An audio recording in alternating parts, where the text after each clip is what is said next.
नमस्ते, प्रणाम आप सभी को। आप सभी के बीच में उपस्थित हूँ एक बहुत ही बड़े अपडेट के साथ। जो अपडेट पवन सिंह के ब्लॉकबस्टर सॉन्ग लॉलीपॉप 2 आने के है। सुनिए लॉलीपॉप 2 के बारे में क्या बोल रहे हैं पवन सिंह।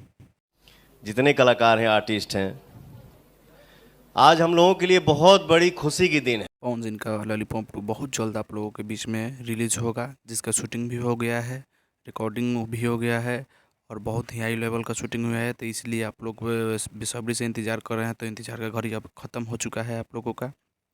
पवन सिंह ने इसको लेकर आज कॉन्फ्रेंस भी किया है। कॉन्फ्रेंस से निकलते वक्त जब मीडिया ने उनसे पूछा कि लॉलीपॉप 2 क्या कब आ रहा है और क्या आ रहा है, कैसे आ रहा है, तो लॉलीपॉप 2 के बारे में क्या बोले पवन सिंह, खुद उन्हीं से सुन लीजिए। लॉलीपॉप 2 के बारे में बोल देते हैं।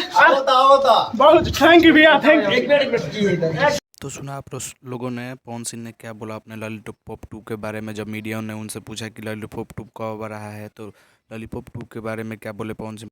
अगर ये इन्फॉर्मेशन आप लोगों को अच्छा लगा होगा तो वीडियो को वॉच कीजिए, लाइक कीजिए, शेयर कीजिए, कमेंट कीजिए।